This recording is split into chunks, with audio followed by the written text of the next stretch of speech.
directement dans le chat На протяжении всей встречи вы можете задавать свои вопросы в чате, в письменном виде.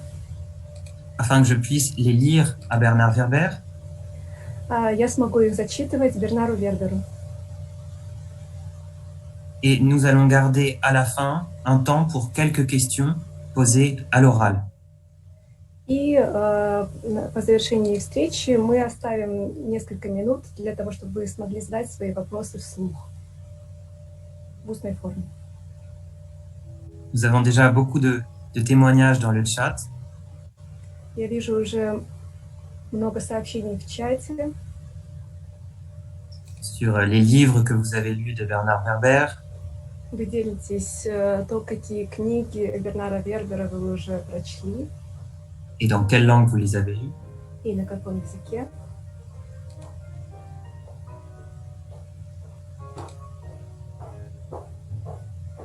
Nous allons désormais commencer d'ici vraiment quelques secondes. Je vous invite à vous installer confortablement et choisir la langue de votre choix. Устраивайтесь поудобнее, выбирайте язык, и мы скоро начнем.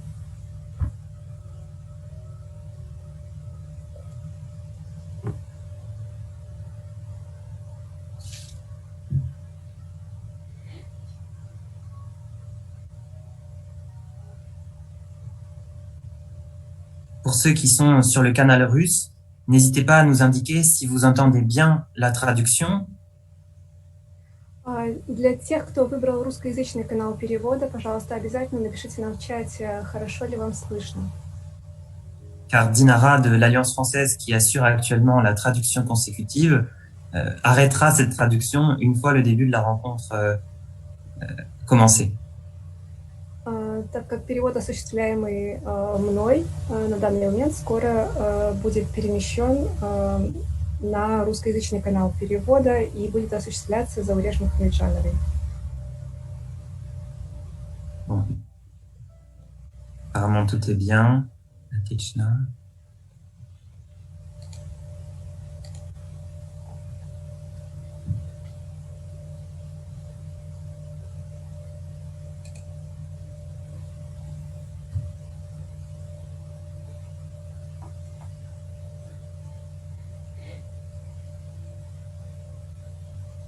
Lilia nous dit « J'ai lu L'Empire des anges » de Monsieur Werber. Je trouve ce livre magnifique.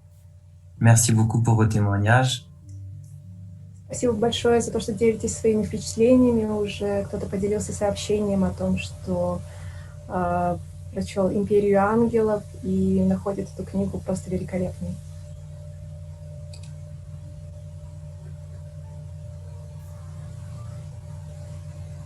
Je vous propose que nous commencions. Итак, наверное, начнем. Je vais laisser la parole à Alex Bortolan, conseiller de coopération et d'action culturelle à l'ambassade de France au Kazakhstan. Merci. Monsieur Werber va nous rejoindre dans quelques instants. Chers partenaires, chers amis, bonsoir à tous, bonjour. Je suis très heureux de pouvoir ouvrir aujourd'hui cette rencontre en ligne donc avec Bernard Werber, auteur donc de 19 romans, dont la célèbre trilogie Les Fourmis, mais il écrit quasiment un livre par an, donc voilà une production très importante. C'est sans doute l'un des écrivains français les plus lus au monde, avec plus de 30 millions de livres vendus. Il est représenté par la maison d'édition française Albin Michel et en Russie, l'éditeur Exmo. Et il est considéré comme l'un des romanciers les plus traduits en russe.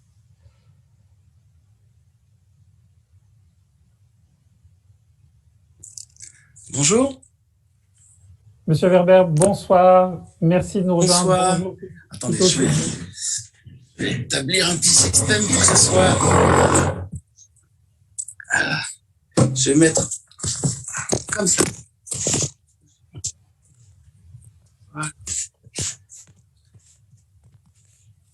Voilà. Attendez, bouge pas, je vais mettre mes lunettes spéciales.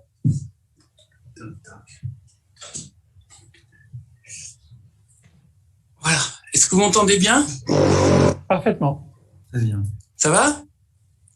Très bien. Voilà, attendez, je rajoute un petit élément de décor.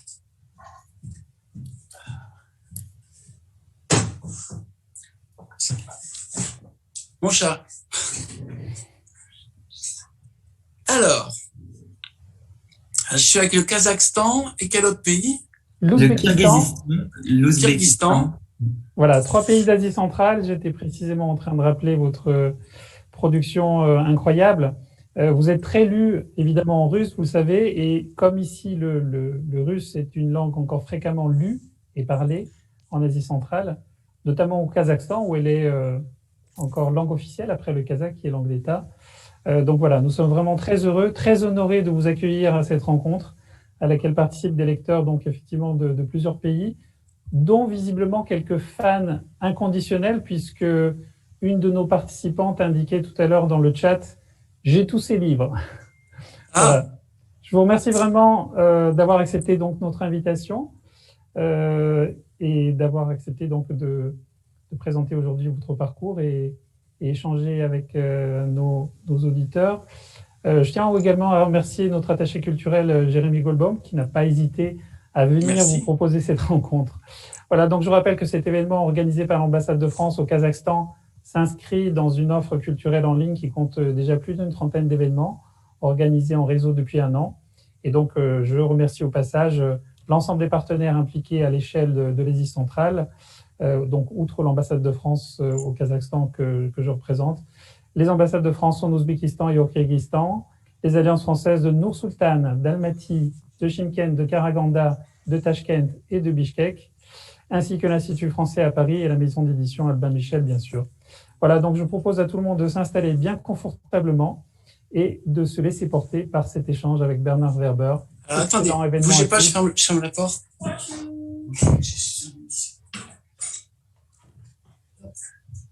Toc, toc, toc, toc. Voilà, sans plus tarder, je redonne la parole à Jérémy et à vous, cher Bernard Werber. Encore 1000 merci d'avoir accepté ce rendez-vous. Merci. Alors attendez, je vais essayer, parce que j'ai un problème de son, je vous entends très très faiblement. Je vais essayer de voir si je peux pas mettre un haut-parleur. Toc, toc, toc. Ça a l'air compliqué. Bon.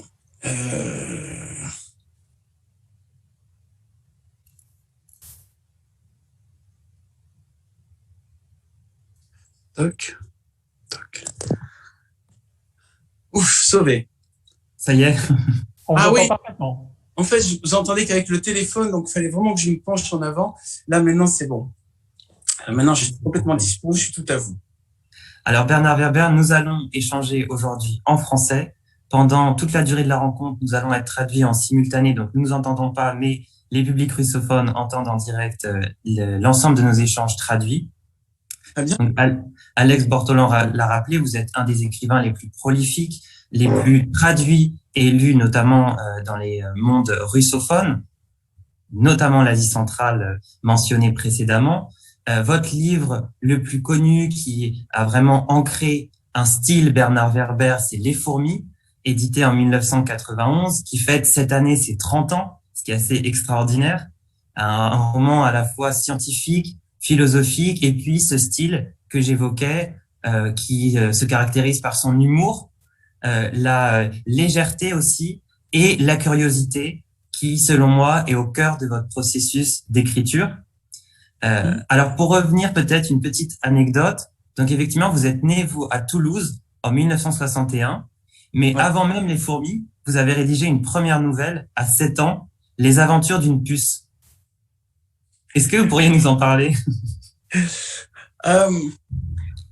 D'abord, je crois aux vertus de l'école et notamment des professeurs qui prennent des initiatives. Et là, j'étais un élève plutôt moyen et puis il y a un professeur qui m'a dit j'adore votre rédaction sur. En fait, c'était un sujet libre. J'avais choisi d'être dans la peau d'une puce parce que je me suis dit que c'était une vision de l'infiniment petit sur l'homme et qu'on avait tous la même vision des humains qui sont. Vous savez, comme pour les objectifs photo, on est en 50 mm, c'est-à-dire on est cette vision-là, mais On n'a pas la vision macro ni la vision télé, donc on voit les choses tout le temps à la même distance. Et bon, j'exprimais pas ça comme ça à 8 ans, hein, mais j'ai imaginé qu'une puce remonte à un corps humain et raconte ce qu'elle voit comme si c'était une montagne. Et ça a plu. Le professeur m'a dit, j'ai énormément ri à votre copie. Alors ri, on se demande toujours si c'est en positif ou négatif, mais là c'était en positif et il a proposé que tous les enfants se mettent dans la peau d'un animal pour la rédaction suivante. Et donc j'ai pris ça pour un encouragement. Et il suffit parfois qu'il y ait une personne qui vous dise continue, ce que tu fais, ça nous plaît. Et puis ça peut être la révélation d'une carrière. Je savais pas au moment où j'ai commencé à écrire que c'était un métier. Pour moi, c'était une occupation comme il y en a qui font de la voile ou du golf. Je savais même pas qu'on pouvait gagner sa vie en faisant ça. Et c'est après avoir publié, moi je voulais juste être publié, je voulais surtout pas, j'ai jamais pensé que je pouvais être diffusé dans le monde entier et avoir plusieurs titres. Je voulais juste être publié et c'est à ma grande surprise, j'ai vu que ça rapportait plus que mon métier précédent qui était journaliste, métier dans lequel je n'étais pas heureux.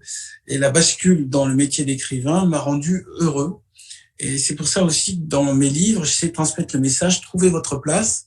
Et une fois que vous avez trouvé votre place, tout devient simple. Mais si les choses sont pas simples, si vous souffrez ou si vous n'êtes pas épanoui, c'est peut-être parce que vous n'êtes pas à votre place. Et dans ce cas, il faut pas avoir peur de bouger. Donc voilà, j'ai abandonné mon métier de journaliste scientifique au Nouvel Observateur pour devenir écrivain indépendant. Et ça fait 30 ans, comme tu le disais, Jérémy, et ça fait 30 ans que je m'épanouis dans le métier que je trouve le plus génial qui existe, puisque ça consiste à faire rêver les gens en racontant des histoires. Et justement, si on peut revenir un petit peu sur votre jeunesse, Bernard Werber, comment vous étiez. J'ai lu par exemple dans une de vos interviews que vous disiez « j'ai choisi mes parents ». Et je trouvais ça assez fort comme phrase. Est-ce que vous pourriez nous l'expliquer un petit peu, cette jeunesse de Bernard Werber? Alors, premièrement, il y a un moment où on a tous des reproches à faire à nos parents. Et il y a des gens qui passent 25 ans de leur vie à payer un psychanalyste pour raconter pourquoi leurs parents n'étaient pas les bons parents. Et moi, je trouve que l'attitude globale de se dire, bon, imaginons qu'avant de naître, on nous propose des parents et que nous, on a choisi cela. À partir de là, on arrête de leur en vouloir, on arrête de leur faire un procès, on arrête de les trouver ringards ou on arrête de leur faire des reproches. On se dit, bon, ben, c'est comme un jeu de poker, c'est les cartes avec lesquelles je dois faire la partie. Je peux pas dire quel dommage que je sois pas fils de roi ou que je sois pas fils de milliardaire. Je dois faire la partie avec ça et maintenant c'est mon trajet. Et dès le moment où j'ai eu cette idée, je me suis dit je vais le transmettre dans le cœur des anges. C'est arrêter de faire des reproches à vos parents. Posez-vous la question, est-ce que c'est pas vous qui les avez choisis? Mais parfois aussi on choisit des parents un peu difficiles précisément pour avoir envie de les quitter. Ça rentre aussi dans la relation. Se construire finalement en opposition. Exactement. Ou alors on peut choisir des parents qui sont injustes avec vous pour découvrir soi-même le sens de la justice. Donc, quand je dis on a choisi nos parents, ça veut pas dire on a choisi des parents formidables. On a peut-être choisi des parents qui vont nous obliger à trouver notre voie autrement. Moi, mes parents, ils ont été formidables parce que ma mère était prof de piano, elle m'a donné le goût à tout ce qui était artistique. Et mon père était très tourné vers les mythologies grecques et tout ce qui est géopolitique. Donc, j'ai eu un système complémentaire de compréhension du monde et j'avais la possibilité, en plus, d'admirer mon père, ce que je souhaite à tout le monde, c'est de me dire, OK, maintenant je vois ce que c'est qu'un type bien, qui se comporte bien, à moi d'être au moins comme ça. Et j'ai 2 fils et j'essaie moi-même de rendre quelque chose d'aussi fort que ce que j'ai reçu de mon père, à savoir donner une sorte de sens des valeurs et leur apprendre aussi que l'objectif c'est d'être heureux. L'objectif c'est pas de plaire aux profs, c'est pas d'avoir un regard des autres tout le temps positif. L'objectif d'une vie c'est de s'épanouir comme une plante, aller vers la lumière et laisser exprimer toutes ses couleurs. Voilà. Et justement, le bonheur pour vous, c'est un remède à tous les maux. Et c'est notamment le bonheur d'écrire qui a été un remède à une maladie qui finalement vous a donné cette force du mouvement et de la création littéraire très tôt. Est-ce que vous souhaitez nous en parler un petit peu? Oui, à partir de 8 ans, j'étais bloqué du dos. Et alors, un des grands problèmes des maladies, on n'en parle pas souvent, c'est que des fois, on ne les identifie pas. Moi, j'ai des amis qui ont des maladies, ils n'arrivent toujours pas à savoir ce que c'est. Et moi, j'ai eu la chance, donc à 8 ans, j'ai eu la chance. J'étais bloqué du dos et j'arrivais pas à me lever. J'étais, comment dire, j'ai besoin d'aller à l'école avec une canne. Et tout le monde pensait que c'était psychologique. Et puis, lorsque j'ai eu 9 ans, il y a un monsieur qui s'appelle Jean Dossé, qui est toulousain aussi, pur hasard, qui a eu le prix Nobel de médecine pour découvrir le système HLA-B27, qui est une adresse sur le code génétique et qui est associé à une maladie qui s'appelle la spondylarthrite ankylosante, qui est en gros un rhumatisme qui bloque progressivement toutes les articulations. Donc, comme vous voyez, actuellement, je suis pas bloqué. D'ailleurs, je ne suis pas sur une chaise roulante, mais normalement, je devrais être bloqué sur une chaise roulante. Et j'ai commencé à arrêter d'avoir des crises dès le moment où j'étais publié. Donc, je fais du prosélytisme. Je dis peut-être que vous aussi, si vous avez une maladie, essayez de trouver un domaine artistique ou un métier dans lequel vous êtes heureux. En tout cas, débrouillez-vous pour être heureux, parce que quand on est heureux, on produit des endorphines. Et les endorphines, c'est une hormone qui soigne notamment les problèmes articulaires. Voilà, donc j'allais dire, faut se forcer à être heureux aussi pour des raisons médicales. Et je vous le conseille, enfin tous les gens qui sont là, s'ils m'entendent, je vous conseille d'être attentif à votre joie intérieure. Dans notre société, on fonctionne souvent avec des systèmes de plainte, c'est-à-dire que les gens, quand ils discutent, il y en a un qui se plaint d'un problème, que ce soit de santé ou de métier ou de famille, et l'autre après va se plaindre de son problème. Et au final, où est la joie là-dedans? La joie, ça serait s'il y en a un qui a la solution à le problème de l'autre. S'il lui dit, tiens, toi, tu as ce problème de famille ou de santé ou de travail, ben moi, j'ai la solution. Mais s'il n'y a pas de solution, ça sert à rien de constater que les choses ne vont pas. Donc, il faut chercher des idées. En tout cas, moi, la solution, je la cherchais pas forcément de ce côté-là, mais l'écriture m'a débloqué, en tout cas, mes crises. Et là, je touche du bois, vous ne voyez pas. Si. Mais là, actuellement, je n'ai plus de crise depuis pratiquement la sortie du livre en 91. Donc, je pense que c'est important d'être attentif à son corps, de se poser la question, qu'est-ce que le corps essaie de me raconter comme histoire? Et là, mon corps me racontait qu'il faut que j'arrête d'être journaliste et il faut que je devienne écrivain. Je l'ai écouté, et maintenant, mon corps a dit, bon, maintenant, si tu m'obéis, enfin, en tout cas, tu as écouté ce conseil, je te lâche le dos. Voilà. Je trouve que c'est beau ce que vous dites parce que c'est très beau, Bernard Werber, ce que vous dites, parce que ça vous rapproche aussi de philosophie de pensée que l'on retrouvera plus tard, justement, dans vos romans, que ce soit de Lao Tzu ou des philosophes stoïciens. Donc, comment est-ce que finalement, ce sur quoi je ne peux pas avoir d'impact ne devrait pas m'affecter, et comment, au contraire, ce sur quoi je peux avoir un impact devrait me rendre heureux et être créateur de positivité. Et justement, je rebondis là-dessus pour vous demander qu'est-ce qui a été fondateur, parce qu'on a tendance à vous classer comme un auteur de science-fiction. Je voulais savoir justement votre rapport, vos inspirations en termes de science-fiction ou d'univers fantastique, d'auteurs qui vous ont particulièrement marqué ou inspiré dans votre jeunesse, mais également aujourd'hui. Alors, en dehors de mon papa biologique, j'ai eu 3 papas spirituels. Le premier s'appelle Isaac Asimov avec le cycle de Fondation. Le deuxième s'appelle Frank Herbert avec le cycle de Dune. Et le troisième s'appelle Philippe K. Dick avec toutes ces nouvelles, et notamment son livre qui s'appelle Ubik. Donc ces livres, au moment où je les ai lus, ça a été des révélations. Ça a été des chocs. D'abord, je me suis aperçu qu'on pouvait aller très très loin avec le roman. C'est-à-dire que l'objet roman peut provoquer des extases, peut provoquer des effets d'ouverture d'esprit énormes. Donc peut-être que j'attendais ça, peut-être que j'étais prêt, mais en tout cas, au moment où j'ai lu les pages, ça faisait la combinaison de mots me provoquait des états proches de l'ivresse. Et alors le problème, c'est que c'était tellement fort sur ces 3 auteurs que depuis, je n'ai jamais retrouvé quelque chose d'aussi fort. Je ne sais pas si vous avez lu vous-même, où ça vous parle, Fondation, Dune. Oui. Dune surtout, qui est fondateur de la science-fiction, tout comme Tolkien est fondateur de l'univers fantastique. C'est un petit peu des canons, des canons structurants. Je suis passé à côté de Tolkien, je trouvais que c'était très très long. Et après, j'ai compris que la longueur était l'effet de style. Mais j'ai lu Tolkien après Dune, et je trouvais que longueur pour longueur, Dune apporte plus de réflexion, notamment sur la spiritualité et la politique, alors que le Tolkien, mais c'est tout un débat, hein. Tolkien, c'est plutôt une réflexion sur la création d'un monde imaginaire. Pour moi, c'est la bague, c'est le problème de l'ego. Mais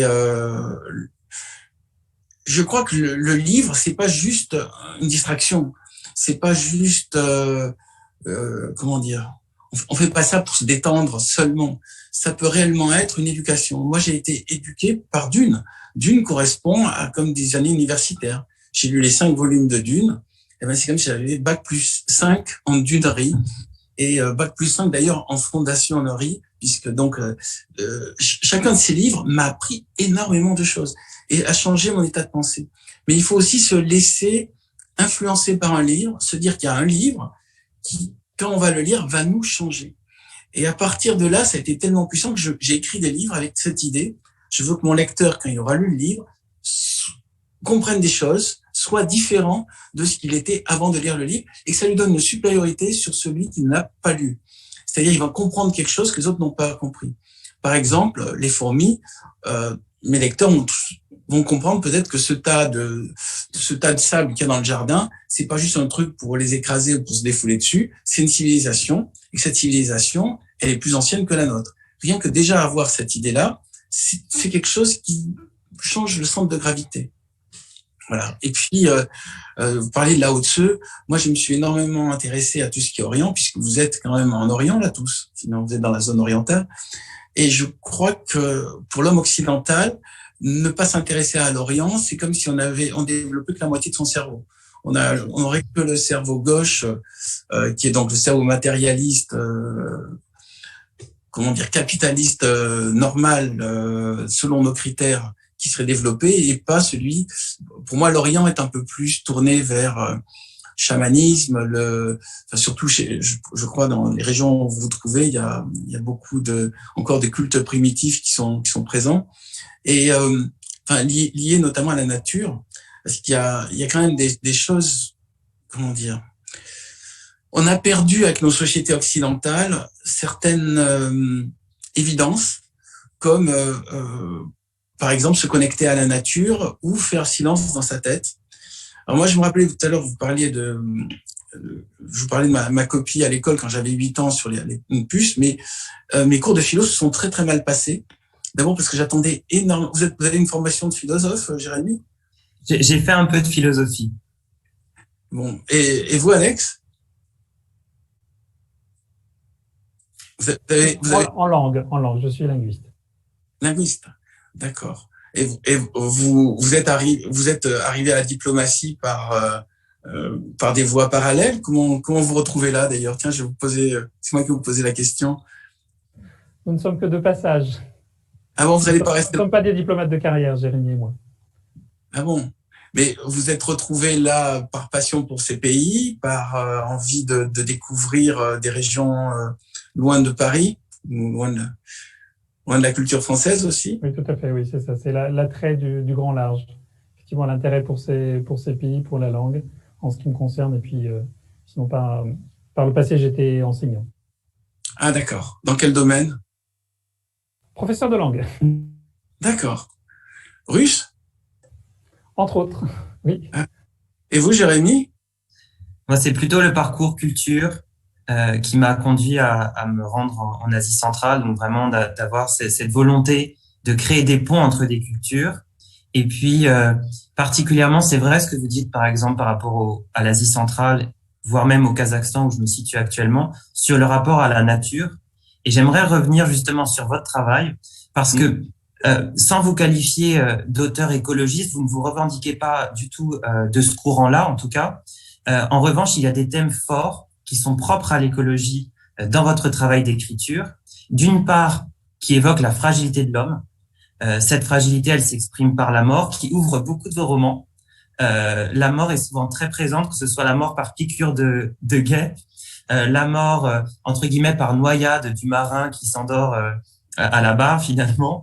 Et puis cette mort aussi qui évoque les vies antérieures ou les vies dans l'au-delà, la vie après la mort, mais également une autre thématique propre à l'écologie, c'est la nécessité pour l'homme de vivre en symbiose avec son environnement.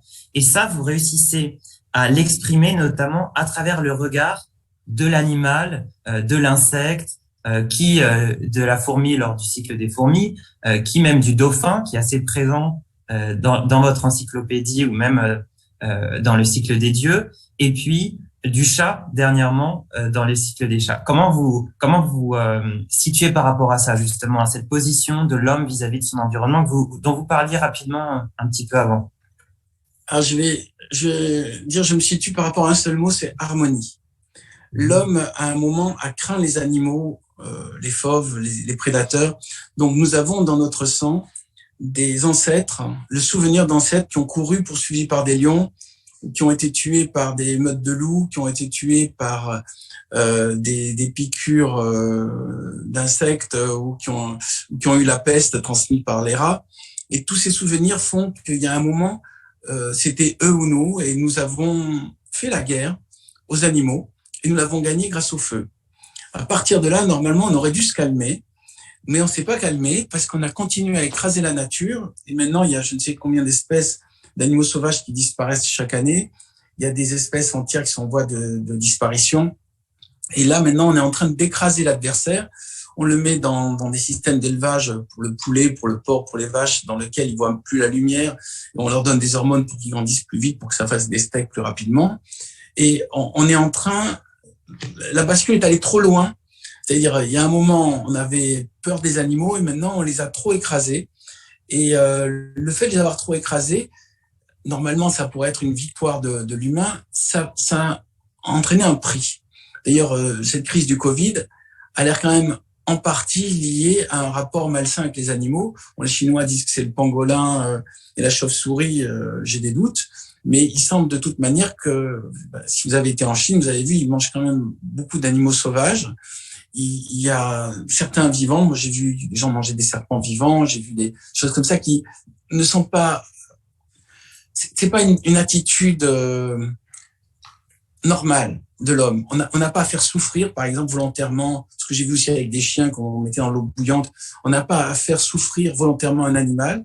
On peut prendre, je suis pas pour être végétarien, mais on peut prendre la vie d'un animal, mais il faut être conscient qu'on a pris une vie et qu'on intègre cette vie pour prendre de l'énergie. Quelque part, il faudrait au moment où on mange de la viande dire merci à l'animal qui a fourni sa viande. Et nous, on est plutôt dans tiens, j'en veux pas, on le jette à la poubelle. C'est-à-dire que l'animal a été tué, il est même pas mangé, il est jeté à la poubelle. Il y a un truc autour du gaspillage et de la manière dont on traite les animaux, que ça soit d'ailleurs les animaux de la terre ou les animaux de la mer, qui est malsain et qui va nous retourner d'une manière ou d'une autre dans la gueule, parce que il y a un équilibre. Tout à l'heure, on parlait de l'Asie. Moi, ce que j'ai compris de la culture orientale, c'est le principe yin-yang. Il faut un équilibre entre le blanc et le noir. Et dans le blanc, il y a un peu de noir, et dans le noir, il y a un peu de blanc. Et ça c'est comme ça fonctionne. Mais s'il y a un côté qui envahit trop l'autre et qui écrase trop l'autre, il va y avoir une réaction qui va se passer. Donc, c'est pour ça que par rapport à l'écologie que tu évoquais, Jérémy, la réponse est l'harmonie. Et l'harmonie, ça veut dire l'équilibre entre ce que fait l'homme à la nature et ce que la nature fait à l'homme. Mais ça veut dire aussi l'aide que l'homme apporte à la nature et l'aide que la nature aide à l'homme. Parce que la nature nous aide. Par exemple, le sol pleureur nous fournit l'aspirine qui nous permet de lutter contre les piqûres de moustiques. Donc, il y a plein de choses que nous apportent même les animaux. Il y a des crapauds qui ont une manière qui ont un système digestif qui permet de découvrir des nouveaux médicaments contre les ulcères à l'estomac. Donc, les animaux ont des solutions à nos problèmes. Maintenant, si on fait juste que les voir comme de la matière première qu'on doit rentabiliser pour faire de la viande ou pour faire des fourrures, au bout d'un moment, on va rater un rendez-vous. Et ce rendez-vous, c'est juste, c'est le rendez-vous qu'évoquent les chamans, c'est-à-dire se réconcilier avec la nature. Et si déséquilibre, justement, ce déséquilibre, vous l'évoquez dans le dernier cycle, le cycle des chats. D'une certaine façon, c'est presque annonciateur parce que c'était bien avant la crise que nous connaissons actuellement, la crise sanitaire. Et pourtant, vous évoquez à travers cette histoire, donc à travers le regard de chat, des histoires humaines, des histoires aussi politiques avec la représentation d'attentats et la montée du terrorisme, mais aussi justement ce déséquilibre entre l'homme et la nature, puisque les rats prennent une place de plus en plus importante dans les sociétés humaines, notamment dans les villes, du fait de cette élimination des prédateurs, du fait du changement de la vie. Et le rat pourrait devenir finalement la première force politique de demain, ou le chat, finalement. Et donc, il y a cette idée que lorsqu'il y a un déséquilibre entre l'homme et la nature, on fait émerger des problèmes de santé publique, des problèmes sociaux. Et je pense que c'est assez présent, cette dynamique, notamment dans votre dernier cycle, un petit peu annonciateur, d'une certaine manière. Dans le bassin méditerranéen, les villes qui ont des chats libres dans les rues n'ont pas de rats. Et les villes qui empêchent comme Paris, qui empêchent les chats de proliférer librement dans les rues, ont des rats. À Paris, il y a un vrai problème de rats. On a à peu près, on estime à 2 rats par habitant. Donc, vu qu'il y a 5 millions d'habitants, on va dire il y a 10 millions de rats. Mais en fait, il y a des zones entières des égouts parisiens dans lesquelles il y a des populations de rats énormes et où les égoutiers n'osent plus aller. Donc, ça veut dire que cette chose qui a l'air un peu délirante, que l'homme pourrait avoir des problèmes avec les rats, en fait, non, c'est pas si délirant que ça. On a créé énormément de tunnels du fait des métros et des réseaux d'égouts. Et là-dedans, c'est des endroits où l'homme a perdu tout contrôle, tout simplement parce que les rats aussi évoluent très vite. Et c'est des animaux intelligents. D'ailleurs, les quelques personnes qui ont des rats apprivoisés chez eux, ils en sont contents comme ils sont contents de leur chat. C'est des animaux plutôt sympathiques pris indépendamment. Maintenant, quand vous vivez dans les ordures, dans les égouts, et qu'il y a au-dessus, en surface, des réserves de nourriture, il y a un moment, la question que se pose le groupe, c'est comment faire pour prendre toute la nourriture en haut. Donc, pour l'instant, la technique qu'ils utilisent, c'est arriver la nuit pour manger les poubelles, pour essayer de rentrer dans les poubelles qui sont mal fermées. Mais si jamais notre société humaine connaissait un problème, on va dire, le Covid x10, quelque chose comme ça, une peste. Voilà, une peste. À ce moment-là, les rats proliféreraient. Mais c'est ce qui s'est passé déjà quand il y a eu les 2 grandes épidémies de peste en 1300 et en 1600. En 1300, quand même, ce qu'on appelle la peste noire, il y a la moitié de l'Europe qui est morte. C'est-à-dire que la moitié de l'Europe, c'est-à-dire que dans toutes les villes, les rues étaient jonchées de cadavres. Et il y avait énormément de rats, c'était les rats qui transmettaient la peste, et l'homme n'avait aucune parade. Tout à l'heure, je parlais de la guerre de l'homme contre la nature. On va dire que c'est la réponse de la nature, ça a été la peste. Comme peut-être la réponse de la nature, c'est le Covid. C'est-à-dire, vous détruisez toutes les forêts, vous augmentez j'imagine la planète Terre qui nous parlerait, dire vous détruisez, vous augmentez la température, eh bien, en faisant baisser les zones glaciaires, par exemple, je crois d'ailleurs qu'il y a ce problème en Sibérie, à savoir le problème du charbon, de la maladie du charbon, à savoir toute la neige en fondant et en libérant les zones glacées a révélé des cadavres d'animaux qui ont été des champs de bactéries qui ont transmis la maladie du charbon et qui ont touché tous les troupeaux qui étaient dans le nord. Vous connaissez cette histoire un peu? Vous avez entendu? Voilà. Si on en parle, je pense que il y a la fonte aussi du permafrost. Je pense que voilà. C'est des risques qu'on évoque beaucoup. Mais justement, même sur les déséquilibres, l'homme, par les mouvements de population qu'il provoque, a intégré dans certaines régions des espèces qui ne devaient pas y être présentes. Je pense notamment aux insectes, pour revenir justement sur une thématique qui vous est propre, que ce soit les fourmis, par exemple, d'Argentine, que l'on a introduites en France, mais également en certaines guêpes. Et donc, ça crée et justement, je voulais revenir là-dessus sur un petit peu votre cathédrale à vous. C'est ce cycle des fourmis que beaucoup connaissent, notamment dans les mondes russophones, parce que c'était un livre qui a été publié à plusieurs dizaines de millions d'exemplaires, notamment en russe.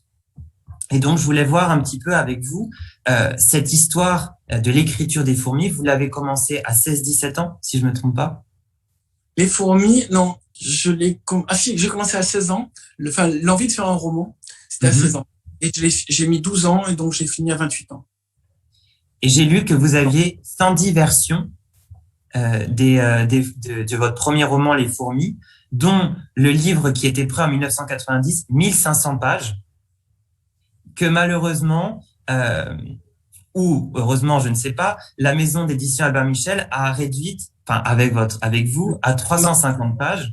Oui, ils m'ont proposé des coupes et on a réduit à 350 parce que justement, Dune ne peut pas exister en France. Le marché français n'est pas fait pour les très gros livres. De même que le marché français n'est pas fait pour les nouvelles. J'ai fait 2 recueils de nouvelles. Que ce soit les grandes sagas ou les nouvelles, le format très grand et le format très petit, c'est des choses qui sont plus développées dans d'autres pays que la France. Je sais par exemple, mon livre qui s'est le mieux vendu en Corée du Sud, c'est L'Arbre des possibles, qui est donc mon recueil de nouvelles. Donc chaque pays a une culture différente du livre. Mais en Russie, ce qui a vraiment lancé ma carrière, c'est l'Empire des Anges. Ouais.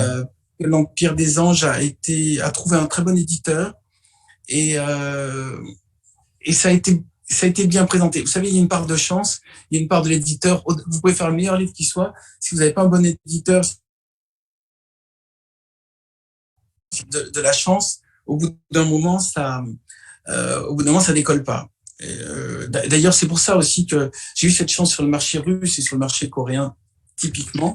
Mais j'ai pas eu cette chance sur le marché américain aussi parce que j'ai pas eu un bon éditeur. J'avais un éditeur qui a joué la partie timidement, donc il a fait un petit tirage et du coup il n'a pas touché un grand public. Donc il y a aussi derrière ma réussite quand même des éditeurs et puis un public jeune. On considère souvent que les jeunes ne lisent pas et c'est faux. Les jeunes lisent, mais il faut leur proposer des histoires qui sont un peu plus marrantes que juste des histoires de problèmes sociaux ou de problèmes conjugaux qui tournent en rond, quoi. Ben, c'est pour ça que j'ai aimé Dune et Fondation et on parlait tout à l'heure de Tolkien, c'est parce que c'est des grands espaces. Quand vous avez le Covid, vous êtes enfermé à la maison, vous avez envie de changer de décor. Et le livre apporte cette évasion, et autant l'utiliser. Si c'est pour raconter l'histoire de gens qui s'engueulent dans l'appartement parce que le plat n'a pas assez de sel, ben on a déjà ça tous les jours chez soi. Donc autant trouver autre chose. Et pour la petite histoire dans la grande histoire, votre livre a mis 1 an à sortir, notamment à cause d'un contexte, la guerre du Golfe. Et l'opération Tempête du désert, qui a retardé finalement l'édition de livres en général parce que c'était pas d'actualité, on parlait d'autres choses, les gens attendaient d'autres informations. Et donc, votre livre a dû attendre la veille de la fin de la guerre pour sortir en 1991. Vous vous en souvenez un petit peu de cette période? Oui, je savais que si la guerre continuait, ben le livre, de toute façon, allait sortir, mais il n'aurait aucune visibilité. Et de toute façon, vous savez, il y a une chose dans le monde de l'édition, quand ce qui se passe dans la réalité est plus que le roman, les gens n'ont pas envie de lire des romans. C'est-à-dire rien que suivre aux actualités, quand il y a la guerre notamment, c'est un feuilleton à suivre. Donc c'est comme une sorte de match de foot dans lequel il y a chacun un camp qui gagne en tirant, en détruisant un avion. Donc on suit ça crée un tel suspense que les gens n'ont plus envie de lire des livres. En tout cas, c'est ce qui s'est passé sur la guerre du Golfe, c'est ce qui s'est passé aussi sur la deuxième guerre du Golfe. Tous les romans sortis durant cette période ne marchaient pas. Et même le Covid, je crois, a changé un tout petit peu les goûts des gens. Et ils ne lisent pas les mêmes livres depuis la crise. Mais la sortie d'un livre, c'est un moment très délicat et ça dépend de l'actualité. S'il y a une actualité forte, on est foutu. On a intérêt à avoir une actualité faible. C'est pour ça que je suis aussi pour la paix dans le monde, c'est pour que les gens puissent lire mes livres. Lire et éditer. Et justement, est-ce que vous pourriez nous reparler un petit peu pour les publics d'Asie centrale du processus d'écriture qui a accompagné le cycle des fourmis? Qu'est-ce que vous appelez le processus d'écriture? Vous voulez dire comment vous êtes intéressé à ces petites bêtes finalement qui sont plutôt vues comme des nuisibles et à en faire une histoire qui a convaincu au-delà des frontières, qui a convaincu des professeurs de français de dire à leurs élèves « lisez ce livre, remettez-vous à lire » et ça a marché. Je veux dire, c'est... Alors, D'abord, vous faites bien de signaler ces profs. Il y a des profs, il y a des libraires, il y a des gens qui tout d'un coup sont aperçus que c'était, vu que ça sortait de l'ordinaire, ça plaisait un peu plus aux jeunes. Donc, je les remercie s'il y en a qui m'entendent. Le processus d'écriture, en fait, moi, quand je fais des masterclass d'écriture, je leur dis, pour écrire un livre, ça prend 30 secondes. Ces 30 secondes, c'est le temps qu'il faut pour trouver l'idée. Dès le moment où je me suis dit, tiens, si je faisais un livre où les héros sont des fourmis et qui soient racontés du point de vue des fourmis, voilà, tout a été trouvé. C'est comme le jour où Jules Verne s'est dit, tiens, si je faisais un livre sur les sous-marins, 30 secondes. C'est pas besoin de réfléchir. C'est tout d'un coup, tiens, je lis un article sur les sous-marins, ça existera un jour, je fais un article dessus, je fais un livre dessus. Donc, c'est 30 secondes. Après, ce qu'il faut faire, c'est ne pas ennuyer le lecteur. Or, les lecteurs ont peu de patience, surtout maintenant où c'est la société du zapping. Donc, il faut tout le temps relancer. Et l'art de relancer, c'est l'art du suspense. Et c'est ça qui m'a fallu 12 ans à mettre au point. C'est l'art de tenir en haleine et de faire que les gens ne prévoient pas la scène suivante. Et quand je lis un roman, si je prévois la scène suivante, je me dis, bon, bah, c'est un tocard. Et j'espère que personne ne se dira en lisant mes livres, ah, je sais qui est l'assassin, je sais comment ça va finir. C'est un peu comme un tour de magie. Il faut pas que les gens aient vu qu'il y a un lapin caché dans le chapeau. Donc, du coup, on le sort et hop, il y a un lapin dans le chapeau. Mais si jamais depuis le début, tout le monde voit les petites oreilles qui débordent du chapeau, ça veut dire que l'écrivain, il a raté le truc. Eh ben, cet art du magicien, cet art du suspense, c'est ça qui m'a pris 12 ans pour le maîtriser. Mais maintenant, par exemple, le livre du voyage, je l'ai écrit en une journée. J'ai écrit entre 8h du matin et 8h du soir. C'est-à-dire une fois que vous connaissez la technique, non seulement je peux écrire très vite, donc d'un côté 12 ans, de l'autre côté une journée. J'ai fait les deux records. Mais aussi, je peux écrire dans la joie. Comment dire? Je vois, il y a des écrivains qui souffrent en écrivant. Pour moi, c'est comme pour un cheval de galoper, c'est-à-dire c'est un défoulement. Et seul sur une île déserte, je continuerai d'écrire parce que, même s'il n'y a pas de lecteur, pas de public, parce que c'est vraiment amusant. Et d'ailleurs, je conseille dans ma masterclass, je leur dis, si vous savez pas pourquoi vous écrivez, ben, essayez de vous poser la question, est-ce que ça va pas m'amuser énormément comme une activité ludique? Créer des marionnettes, en fait, ça consiste à faire un décor, mettre des marionnettes et se débrouiller pour que les marionnettes se parlent. Mais tous les petits enfants font ça avec leurs poupées, les petites filles font ça. Après, c'est aussi quelque chose de spécifique chez vous, Bernard Werber, parce que vous avez cette approche curieuse où un sujet va vous intéresser, par exemple les fourmis ou le sommeil, et vous allez vouloir décortiquer ça, mais comme un néophyte finalement, et donc vous allez transmettre cette passion qui est une passion nouvelle. Et c'est quelque chose aussi qui est spécifique chez vous parce que il peut y avoir des écrivains qui veulent construire une histoire sur des choses, mais pas forcément sur quelque chose du quotidien qui va attirer leur attention. Ça, c'est aussi quelque chose qui vous est propre quand même. Parce que j'étais journaliste scientifique, donc j'appelle ça la vulgarisation scientifique, et je sais qu'il faut être très simple et très clair pour que les gens comprennent. Il faut pas snober le lecteur en lui disant, tiens, regarde, je sais plein de trucs que tu connais pas. Il faut lui dire, voilà, tu t'es peut-être jamais posé la question, comment fonctionnait ton sommeil? Je vais t'expliquer, c'est des cycles de 1h30. Et l'une des manières de bien dormir consiste à trouver le moment où démarrent ces cycles. Et ensuite, tu peux arriver à faire du rêve lucide, c'est-à-dire tu décides avant de te coucher que tu vas prendre conscience que tu rêves dans ton rêve. Est-ce que l'un de vous deux a déjà réussi des rêves lucides? Alors moi, oui. J'ai déjà essayé de continuer une histoire un rêve que j'avais déjà fait la veille. Et le lendemain, ou alors je me réveille dans la nuit, je veux poursuivre cette histoire et je me le force et ça peut fonctionner. En revanche, le contrôle total du rêve, je n'y suis jamais arrivé. Je sais pas si c'est votre cas, Bernard Werber, mais arrivé 2 fois.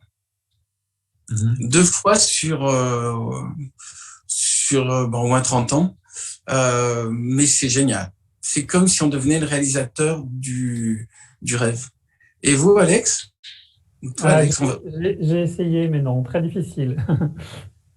Mais il suffit d'en avoir envie. De toute façon, la plupart que ce soit l'hypnose dans les vies antérieures ou toutes les expériences de méditation, tout ça, il faut juste en avoir envie. Mais si on n'a pas envie, faut pas le faire. Faut y trouver un intérêt. Voilà. Et justement, vous évoquiez les vies antérieures sur le thème de la mort. C'est aussi quelque chose qui est assez présent chez vous et qui questionne d'autres thèmes. Donc justement, les vies antérieures et la vie après la mort. Comment vous êtes intéressé à ce sujet et voilà Alors ça fait plusieurs vies que je m'y intéresse. Je me suis intéressé parce que quand j'étais journaliste scientifique, j'avais fait un article sur l'hypnose. Et après, il y a des amis qui m'ont dit, tiens, vu que tu t'intéresses à l'hypnose, il y a quelqu'un qui fait de l'hypnose régressive, qui est des visites de vie antérieure. Et vu que je suis un type curieux, comme tu disais, Jérémy, donc je me suis dit, allons voir. Et j'ai trouvé ça comme aller au cinéma. C'est-à-dire, je me suis retrouvé, comme j'allais sur YouTube, je déclenche un film, et c'était rempli de détails. Et j'ai dit, je sais pas si c'est vrai ou si c'est faux, mais ce que je vois, c'est que je me suis vraiment bien amusé. À partir de là, j'ai eu qu'une envie, c'est de proposer aux autres. Donc, de temps en temps, quand je sentais que les gens étaient ouverts à ce genre d'idées, je leur dis, si vous voulez, fermez les yeux, puis voilà, visualisez un couloir avec des portes, et puis vous allez ouvrir la porte de votre vie que vous avez envie d'aller visiter, et puis on va parler, vous allez me raconter si vous voyez quelque chose. Et il y a beaucoup de gens qui voient rien, et puis il y a beaucoup de gens qui voient quelque chose. Alors, en général, quand je fais le spectacle, il y a 80% des gens qui voient quelque chose, précisément parce que déjà, ils sont venus et ils s'attendent à faire l'expérience. Voilà. Mais maintenant, si je pense que je prends des gens dans la rue et je leur propose faisant l'expérience, ça marchera sur moins de 50%, tout simplement parce que il y a plein de gens qui se disent c'est pas normal, il y a pas d'explication, c'est pas scientifique. Dès le moment où on doute, ça marche plus. C'est un peu comme le vélo. Dès le moment où vous dites attends, c'est pas normal, c'est une sur deux roues, vous cassez la gueule. Mais si vous dites mais il y a peut-être un truc quand je pédale quand même ça tient, voilà, vous continuez à pédaler. En fait, pour toutes ces choses-là qui sont autour de l'hypnose, en tout cas, il suffit d'en avoir envie et ça marche. Et si ça marche pas, c'est parce qu'on n'a pas envie. Quant à la réincarnation, ça, en tant que romancier, je trouve que c'est une idée superbe parce qu'elle sous-entend qu'il y avait quelque chose avant nous et qu'il va y avoir quelque chose après. Imaginons qu'il n'y ait pas la réincarnation. Ça veut dire que toi, Jérémy, et toi, Alex, et moi, Bernard, on est nés. Et une fois que ça va être fini, on va se retrouver en tas de viande dans une boîte ou cuit dans un incinérateur. Et puis après, ça sera les photos de gens qui nous aiment bien dans le salon. Et puis des petits souvenirs. Et puis au bout d'un moment, génération après génération, on nous aura oublié. Et puis voilà, c'est fini. À la limite, ça sera peut-être cet enregistrement qui restera de nos existences. Mais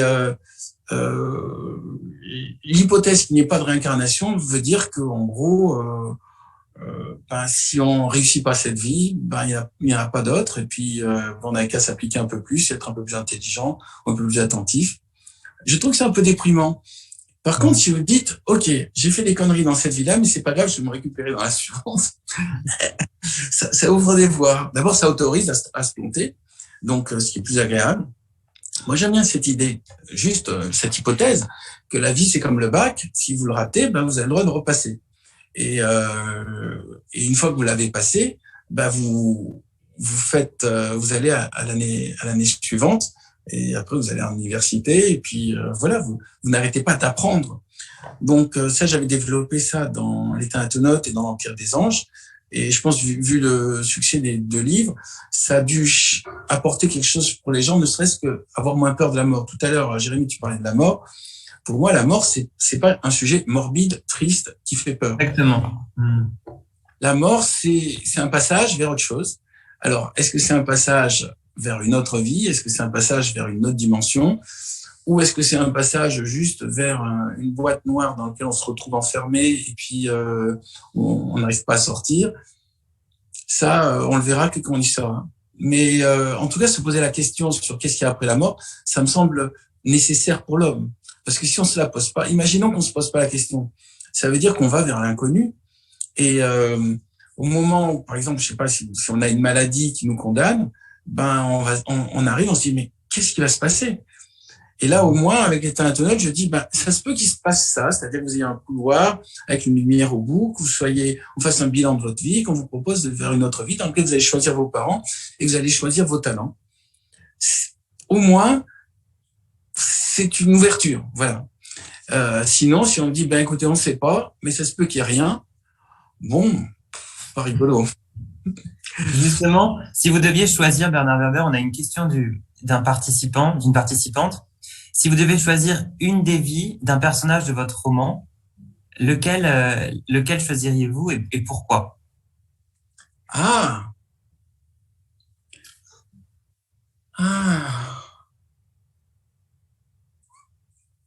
Je les repasse un peu tous en revue, là.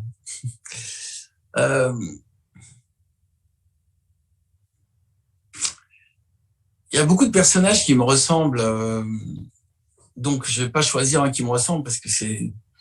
Je pense notamment à Edmond Wells et puis je pense au personnage dans Depuis l'au-delà.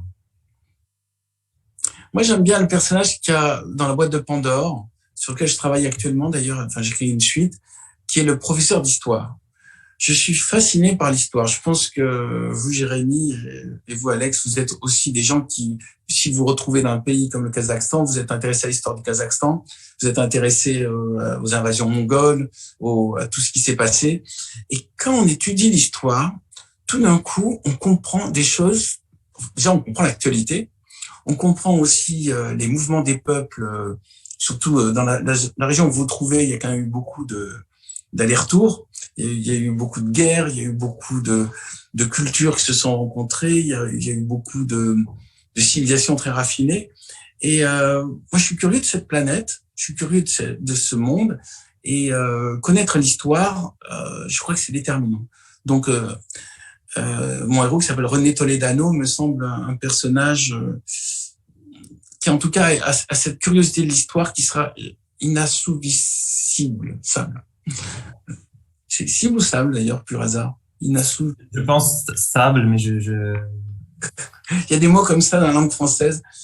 Mais je l'utiliserai pas pour ne pas, car je ne serais pas sûr. Mais ouais. Je vais revenir sur certains. J'ai quelques questions qui m'arrivent en messagerie privée, aussi sur cette spécificité du changement de prisme et du prisme de l'animal. Comment vous êtes arrivé à cette envie de le faire, de changer ce regard sur l'homme et de pas avoir voilà cette vision en effet miroir de nous-mêmes sur nous-mêmes, mais d'avoir un être complètement différent, insecte, animal. Déjà, j'ai l'impression qu'au bout d'un moment, j'ai l'impression que les gens disaient les mêmes choses, souvent les mêmes choses que ce qu'ils entendent à la télévision ou dans les journaux, et ils pensent toujours pareil. Si on regarde bien, puisque vous vous intéressez à la philosophie, quand même, à l'époque entre Pythagore, Aristote, Socrate, Platon, toutes les grandes idées ont été présentées, et depuis, on n'a pas quand même trouvé grand-chose de nouveau. Même la démocratie, on n'est pas arrivé vraiment à l'appliquer. Donc, je me suis dit, on tourne en rond. Et pour comprendre un système, c'est la loi de Gödel, il faut s'en extraire. Donc, pour comprendre le système humain, il faut sortir du système humain. Et moi, j'ai eu un chat qui me regardait tout le temps. Je me suis dit, il est en train de comprendre des trucs, peut-être que je comprends pas. En tout cas, il est en train d'essayer de réfléchir sur ce que je fais, sur la manière dont j'agis, et à quoi il peut penser. Et c'est le grand domaine, le grand avantage du roman, c'est que j'ai pas à prouver que c'est vrai. J'ai pas à prouver que les chats ou les fourmis pensent comme ça. C'est une proposition. De même, j'ai pas à prouver qu'après la mort, il y a un couloir, un tunnel de lumière et une réincarnation. J'ai pas à prouver qu'il y a des anges gardiens. J'ai pas à prouver qu'il y a des esprits qui circulent. Et du coup, tout ce que j'ai à faire, c'est vous faire poser des questions nouvelles. Et une de ces questions, c'est que pense mon chat de moi? Ou que pense mon ange gardien de moi? Ou est-ce que je ne pourrais pas aborder ce problème avec un angle non plus humain, mais un angle animal ou un angle d'une vision de Dieu? Par exemple, se poser la question que pense Dieu et pourquoi Dieu fait ça, c'est déjà commencer à réfléchir avec une sorte de distance qui permet de trouver des solutions. Moi, je joue à un jeu, là, on voit sur l'écran, là, c'est Civilisation. Est-ce que vous connaissez? Un très bon jeu. C'est un jeu qui consiste à être dieu d'un peuple sur un jeu virtuel. Et quand j'ai joué à Civilisation, il y a un moment, j'y jouais beaucoup, c'était une drogue. Je me suis aperçu que le système qui marche le mieux, c'est le système chinois. Je suis désolé de le dire, puisque vous les avez pas loin. À savoir, un faux capitalisme assorti, c'est les avantages du communisme plus les avantages du capitalisme. Le communisme permet de pas avoir d'opposition et de pas avoir d'écologistes et en plus de pas avoir de presse libre et en plus de ne pas respecter les enfin dans le jeu civilisation hein. Oui. Après on tire pas au-delà mais et de ne pas respecter les traités internationaux ce qui est dans une civilisation ce qui est quand même au final très pratique pour gouverner un pays. Et le capitalisme permet de motiver les gens pour qu'ils puissent avoir des fortunes personnelles. Donc, ils vont se creuser la tête pour fabriquer des nouvelles machines et tout. Et moi, j'avais fait une civilisation qui était une civilisation maya, mais qui fonctionnait de type communiste capitaliste à la chinoise. Et j'avais obtenu d'excellents résultats. Donc, à partir de là, j'avais commencé à réfléchir. Je me suis dit, bah tiens, ce que je vois aux actualités, quelque part, l'hégémonie chinoise montante, c'est exactement ce que j'avais testé dans le jeu. C'est-à-dire que si il n'y a pas d'opposition dans un pays, bah le pays évidemment peut faire des plans qui fonctionnent. C'est pas moral, mais en tout cas, ça obéit à une logique qui peut tenter certains dirigeants. J'ai testé plein de choses. Hein. J'ai testé la démocratie, j'ai testé l'anarchie, j'ai testé des systèmes participatifs. C'est comme si c'était un petit laboratoire.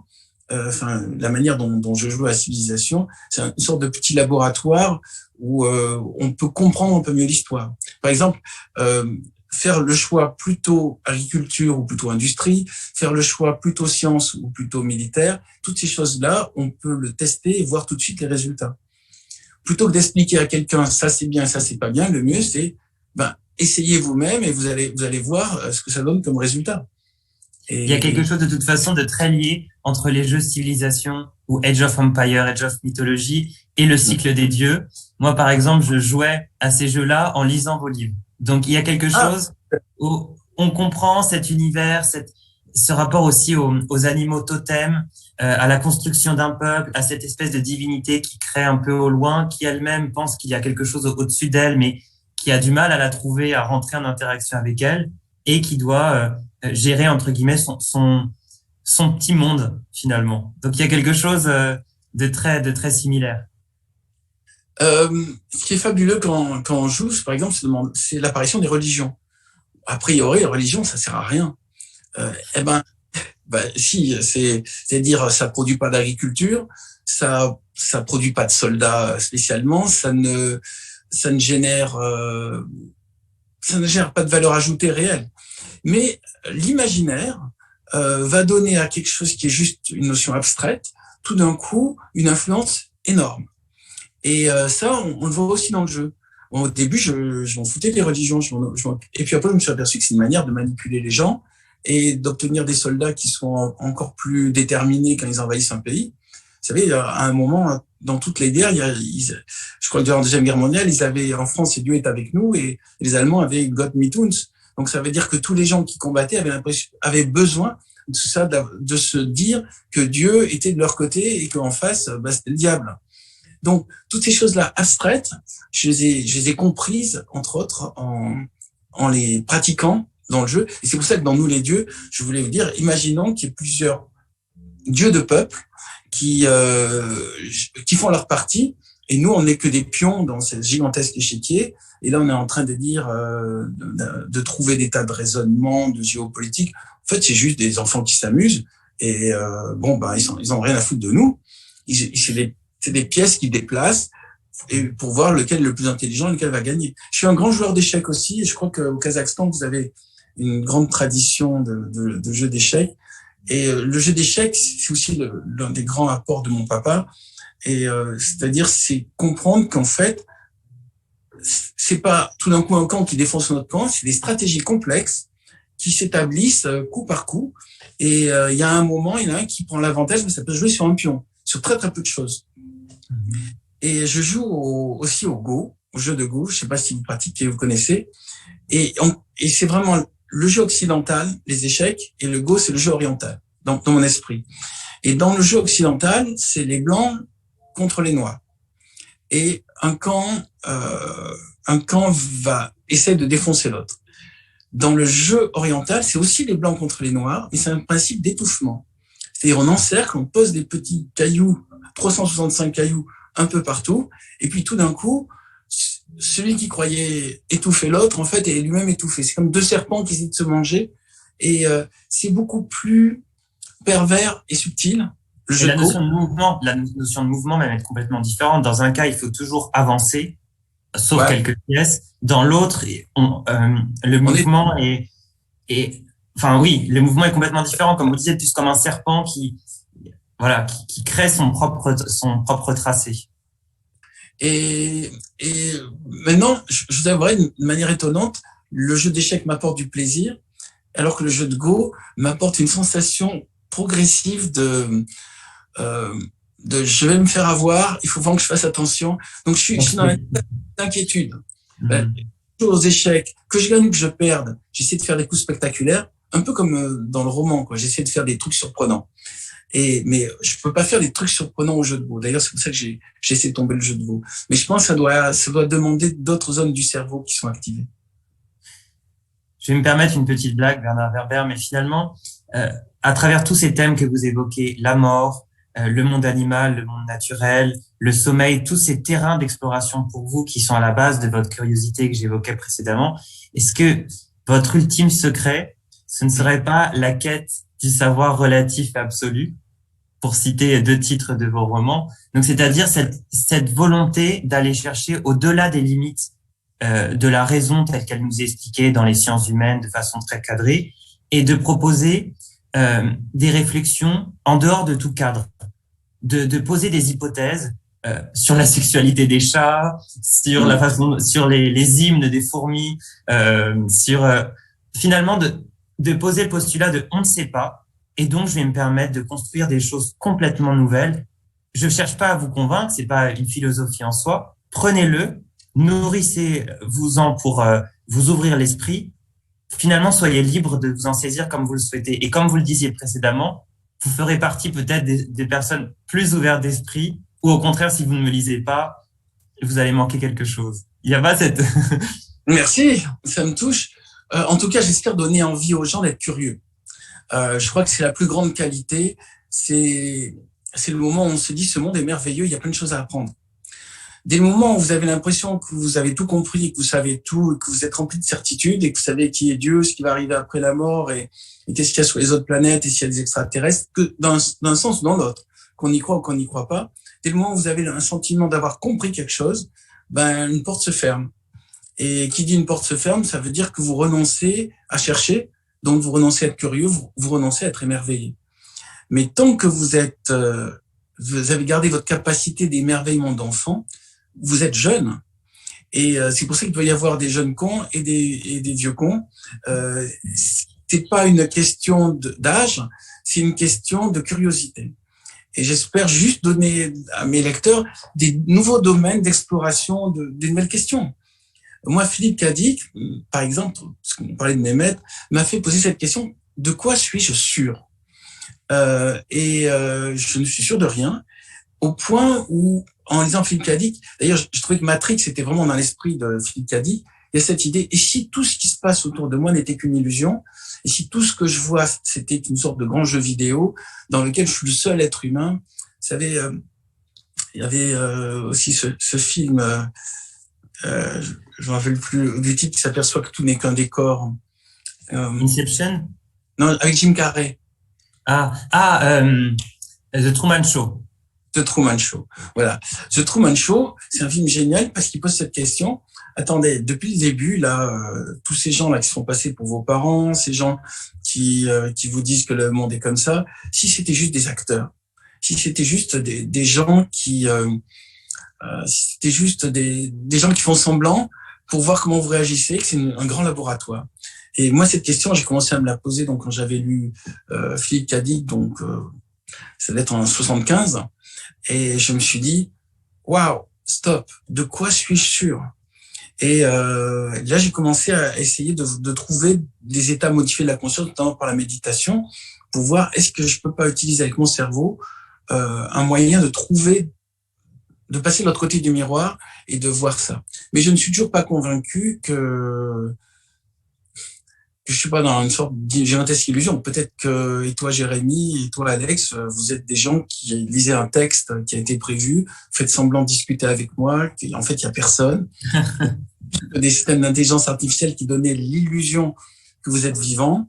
Moi, je crois que je parle avec les gens du Kazakhstan, mais en fait, rien du tout. Je parle juste avec mon téléphone dans lequel on a introduit des et des gens font semblant d'apparaître, puisque je vois des noms qui apparaissent. Et tout ça n'est qu'une illusion et j'y crois parce que je suis naïf. Voilà, en tout cas, dès le moment où on se pose cette question, on remet tout en question et ça devient moins grave. C'est-à-dire vos problèmes de santé, vos problèmes de famille, tout d'un coup, vous dites, mais de toute façon, peut-être tout ça est artificiel, c'est rien du tout. Mais il faut vraiment se la poser bien. Il faut pas se dire, je suis en train de me poser la question comme une forme de snobisme. Il faut vraiment se dire, bon sang, qu'est-ce qui me prouve de quoi que ce soit? De quoi suis-je certain? C'est voilà. Remettre tout en cause pour reconstruire derrière sa pensée. J'ai une question d'une participante, Zara. Sur votre processus d'écriture, comment vous vous imposez un rythme d'écriture? Vous parliez tout à l'heure, d'une journée entière parfois consacrée à l'écriture d'un roman, ou bien d'un rythme plus régulier. Comment ça fonctionne? Est-ce que vous vous imposez un rythme? Comment vient l'envie d'écrire? Alors, j'avais lu une interview de Frédéric Dard, qui fait la CES Antonio, que je considère comme très grand écrivain, qui disait, pour être écrivain, c'est 4h30 tous les matins. Donc, à partir de là, je l'ai pris au mot, et puis j'ai fait 8h, midi et demi tous les matins. Alors, je crois que écrire, c'est un marathon, c'est pas un sprint. C'est pas tout d'un coup on a une fulgurance et on fait un chef-d'œuvre. C'est tous les jours, comme un sportif. Tous les jours, on travaille ses muscles et l'imagination, c'est un muscle comme les autres. Et ou comme un pianiste, tous les jours on fait ses gammes. Et si un jour j'écris pas, ce qui m'est jamais arrivé, j'ai peur que après j'ai du mal à redémarrer. Depuis l'âge de 16 ans, il n'y a pas une journée où j'ai pas écrit. Et si ça arrivait, je serais hyper angoissé. Parce que c'est devenu, je vais presque dire comme faire pipi. C'est-à-dire, c'est un besoin naturel permanent. Je peux pas passer une journée sans faire pipi. Je peux pas passer une journée sans écrire. Et une fois que c'est installé, il y a plus d'effort. Je pense que beaucoup de grands artistes dans beaucoup de domaines, quand on trouve cet état de régularité, il n'y a que du plaisir. Il n'y a plus la notion de travail. Des fois, des gens, en vacances, ils me voient travailler sur l'ordinateur parce que j'aime bien me mettre près de la piscine pour travailler. J'aime bien voir de l'eau, en général, quand je travaille. Là, c'est pas possible parce que là, il y a le Covid. Je bouge pas. Mais ils me disent, pourquoi vous travaillez? On est en vacances. Je dis, mais moi, j'ai des plus grandes vacances en vivant avec mes personnages que vous, en bronzant à côté de moi. Et les gens ne peuvent pas comprendre ça parce que il y a cette idée qu'on travaille, puis après, on va gagner de l'argent pour aller en vacances. Mais les vacances, c'est fait pour les gens qui s'amusent pas dans leur travail. Si vous amusez vraiment dans votre travail, vous faites des heures supplémentaires sans même le citer et sans dire attendez, regardez, je fais des heures supplémentaires. Mais pour ça, il faut trouver un métier qui nous passionne. Je vous souhaite à Jérémy et Alex de trouver ce plaisir dans votre métier. Mais là, déjà, si vous avez organisé cette rencontre, ça veut dire que vous prenez des initiatives. Et si vous prenez des initiatives, ça veut dire que vous ne faites pas juste ronronner dans votre métier, vous essayez de lancer des trucs nouveaux et tout. Et c'est ça qui fait que votre métier est marrant. Et c'est ça qui fait que vous allez découvrir des voies nouvelles. Il faut prendre des initiatives. Je crois que l'un des grands malheurs, c'est qu'on est résigné et on se dit, de toute façon, que je fasse quelque chose, que je fasse rien, ça va rien changer. Donc, autant rien faire. Comme ça, c'est pas fatigant. Et là, ça veut dire que on n'est pas au bon endroit. Ou alors qu'on n'est pas avec les bonnes personnes. Et là, alors, on ne vit que dans l'attente des vacances. Mais c'est dommage. Essayez de trouver un métier dans lequel vous n'avez pas envie de faire des vacances. Et là, ça veut dire que vous êtes au bon endroit. Et il y en a, hein. Il y a beaucoup de passionnants. On a quelques questions justement qui concernent également la transmission par rapport à vos enfants. Est-ce que vous avez transmis ce don d'écrire à vos proches? Alors, il y a mon fils aîné qui a 26 ans, qui a sorti son premier livre qui s'appelle « Là où les esprits ne dorment jamais », qui est sorti en France en même temps que La planète des chats. Et objectivement, je dis ça, c'est un bon bouquin, c'est-à-dire il sait faire du suspense. Il a une formation de scénariste et je lui ai transmis ça, mais ce qu'il y a, c'est qu'on peut pas à tous les coups faire des best-sellers. Donc il a pas fait un best-seller, il a fait un petit tirage correct, mais sans plus, pour un très bon livre, parce qu'il y a aussi une part de chance. Donc il a sorti en plein Covid, il a pas eu de promo. Je pense qu'il y a aussi des gens qui se sont dit, un verbère ça suffit, on va pas en plus questionner un deuxième. Et ça, il y a une part de jalousie aussi dans ce métier. Mais en tout cas, mon fils tout d'un coup, a compris l'intérêt de ce métier. Et maintenant, pour lui aussi, c'est une passion. Et du coup, nous avons des grandes discussions sur notamment la construction des structures narratives, sur le suspense. Et je lui fais lire mes manuscrits. Et en général, il est très dur. Il me dit toujours, c'est trop long, faut que tu coupes, ça démarre pas assez vite. Voilà. Ce que je n'ose pas lui dire. Mais il a une critique, il a vraiment la dent dure et ça fait partie du jeu. Donc j'ai trouvé mon bourreau personnel, qui est mon propre fils, il s'appelle Jonathan Verber. On peut trouver ses livres, je pense, sur Amazon. Et ils vont être traduits dans quelques pays. Je sais pas si ça va être traduit en russe. On a une dernière question de Dana. Quelle philosophie ou dogme a servi de base pour le cycle de vos romans autour des anges? Alors d'abord, la rencontre avec une médium qui s'appelle Monique Parent-Bacan, qui m'a dit je vais vous mettre en contact avec votre ange gardien pour que vous parliez directement. Et il y a un dialogue génial qui m'a énormément amusé. Je riais parce que c'était tout surprenant, tout nouveau. Et donc je me suis retrouvé avec, selon elle, mon ange Barnabé. D'ailleurs, s'il m'entend, je lui fais un petit coucou. Et d'abord, elle m'a dit quelle question vous avez envie de lui poser. Et j'ai dit j'aimerais savoir pourquoi il se met pas encore au travail. Et il m'a dit mais il n'arrête pas. Et j'ai pris conscience qu'il y avait plein de choses super chouettes qui m'étaient arrivées dont j'étais pas dans la gratitude parce que je trouvais ça normal. Et cet instant de gratitude, tout d'un coup, avec peut-être quelque chose là-haut qui me donne un coup de main, ça a été un grand moment de joie. Et à partir de là, cette Monique Parent-Bacan, elle m'a donné d'autres informations sur l'au-delà que j'ai pris en note et qui m'ont servi à faire notamment l'Empire des Anges. Et j'aime bien cette idée quand même qu'il y a autre chose là-haut et qui nous regarde, qui nous surveille, qui nous donne des coups de main, qu'il y a peut-être des entités positives dont il faut remercier. Moi, chaque fois qu'il m'arrive un truc bien, je dis merci en regardant vers le haut. C'est dire merci à l'équipe, le staff dans l'invisible, quel qu'il soit. Je sais pas s'il y en a un ou il y en a plusieurs, mais je trouve que c'est sain d'être dans ce remerciement. Mais honnêtement, je pense qu'il y a quelque chose là-haut qui nous aide. Alors, quelque chose là-haut, c'est peut-être un joueur de civilisation avec lequel on communique. C'est peut-être Dieu, c'est peut-être un ange gardien, c'est peut-être plusieurs anges gardiens, c'est peut-être des extraterrestres, c'est peut-être quelque chose qui est même pas compréhensible. Mais j'aime bien cette idée qu'il y a quelque chose en dehors du système. Pour reprendre l'idée de Gödel, pour comprendre un système, il faut s'en extraire. Eh ben, imaginons que même en dehors de la planète, il y a autre chose qui est peut-être pas des extraterrestres verts avec des antennes, mais qui est peut-être juste des esprits immatériels, et qu'ils ont un projet. Seulement, on souffre parce qu'on ne connaît pas ce projet. Donc nous, on a nos projets à nous, mais on ne se rend pas compte qu'il y a peut-être un projet qui pourrait être encore plus ambitieux. Voilà. Et je crois que l'un des problèmes, tout à l'heure je parlais de la curiosité, c'est le manque d'ambition. Beaucoup de gens se contentent d'une vie confortable et ils n'ont pas de grands projets. Moi, j'ai une ambition, je vais vous la dire, c'est celle du papillon des étoiles. Et le papillon des étoiles, c'est réunir une sorte d'arche de Noé dans laquelle on met 144 000 personnes, une arche de Noé de 32 km de long avec un système de propulsion photonique avec des voiles qui utilisent la lumière des étoiles, la lumière du soleil pour se propulser, et aller coloniser une autre planète et là redémarrer à zéro. Ça, c'est le projet de ma vie. Et je n'y arriverai pas. Mais au moins, la ligne est posée.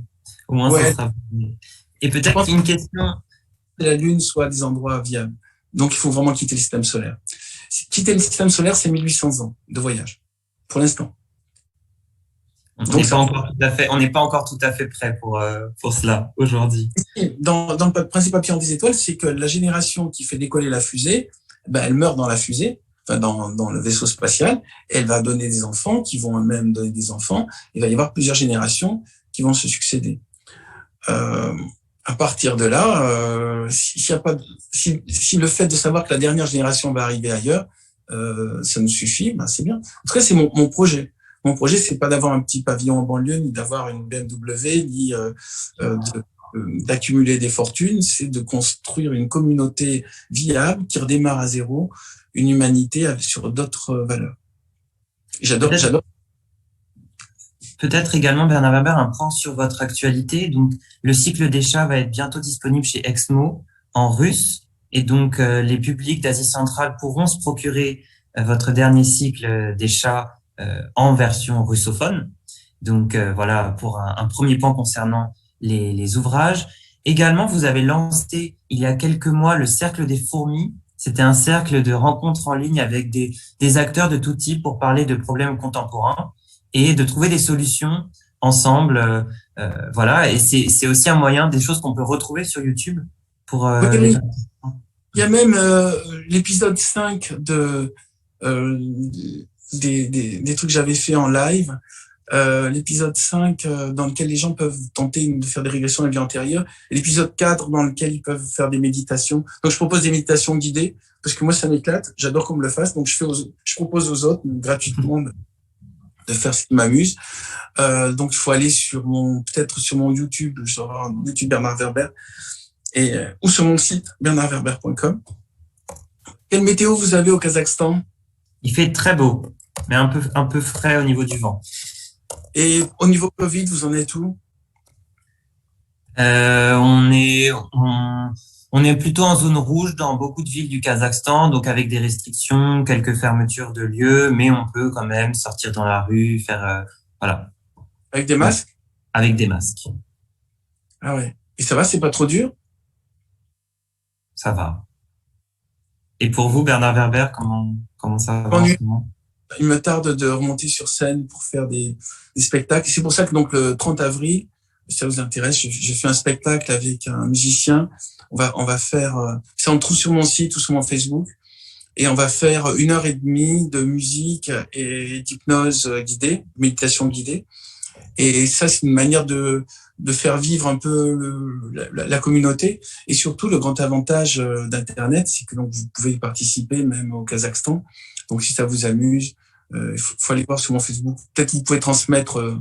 Oui, je transmets en même temps les différentes. Et c'est le musicien est extraordinaire. Notamment, il arrive à faire des chants bulgares avec son saxophone. C'est-à-dire, il branche son saxophone sur un synthétiseur et il arrive à provoquer ça. Il est très impressionnant et très créatif. Et donc, il improvise. Et il s'appelle Geoffrey Seco. Et lui, il avait aussi un spectacle d'hypnose en musique. Et voilà, c'est la seule chose qui me fait sortir un peu. Mais sinon, j'écris. Là, je suis en train de terminer mon prochain roman qui devrait sortir le 30 septembre ou le 1er octobre 2021. Et là, mon éditrice m'a contacté pour me demander de couper partout. Donc, je vais devoir m'amputer des chapitres que je préfère. Quel serait le thème? Est-ce que vous pouvez nous donner en exclusivité le thème du prochain roman? Les Templiers. Les Templiers. Voilà. Et je peux vous dire que je découvre des tas de trucs extraordinaires là-dessus. Et on a l'impression que ce sujet a été déjà très traité, mais moi, je suis émerveillé de. Vous savez, quand on choisit un sujet, parfois on n'a pas fait. Je fais pas la documentation avant, je la fais pendant. Et donc j'écris, j'ai une petite intuition, puis je fais ma doc, je me dis ça, c'est encore plus dingue que ce que je croyais. Et là, je découvre au fur et à mesure les choses. C'est pour ça que la curiosité, c'est aussi une source de joie. Et c'est pour ça que je vous disais, tant qu'on est curieux, on est vivant. Dès le moment où on s'en fout ou dès le moment où on croit tout savoir, ça veut dire qu'on a pris sa retraite. On peut reprendre sa retraite à 20 ans. Hein. J'en connais. Mais voilà. Et puis, on peut avoir l'esprit éveillé à tout âge.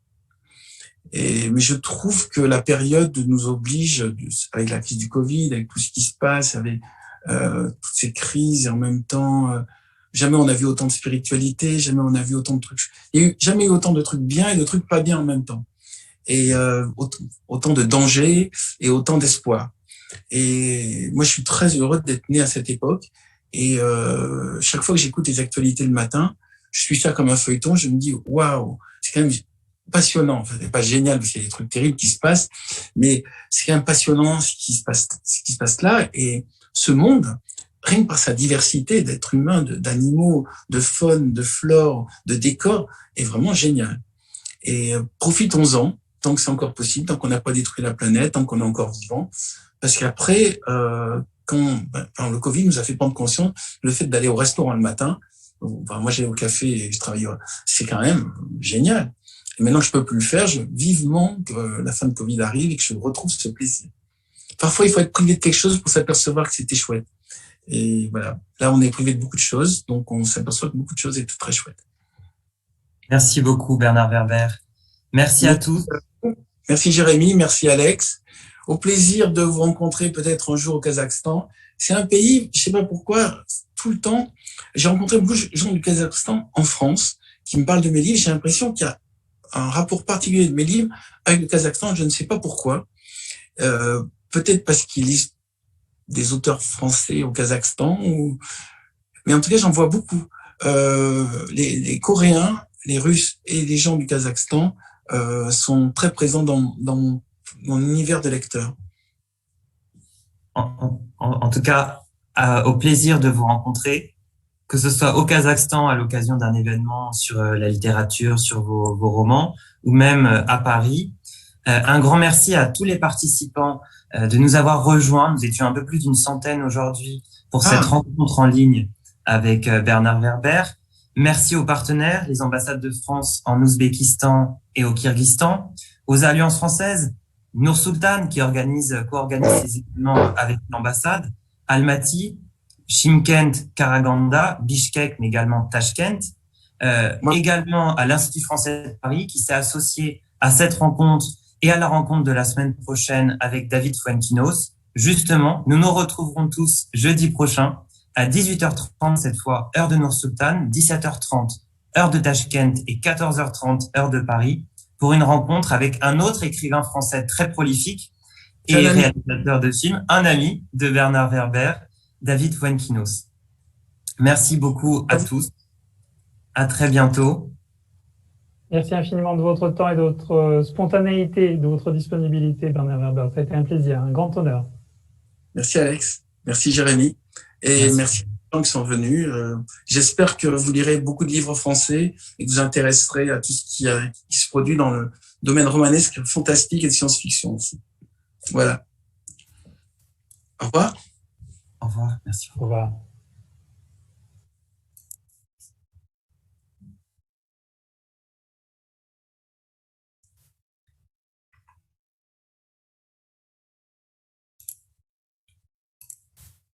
Un grand merci à tous. Et n'hésitez pas à suivre nos réseaux sociaux, France OKZ, les réseaux sociaux également des Alliances françaises pour découvrir les prochains événements en ligne, à savoir la rencontre avec David Fuenquinos et bien d'autres encore, au-delà du printemps francophone. Des visites de musées également sont à prévoir. Merci à tous et à très bientôt. Très bonne fin de journée à tous. Au revoir.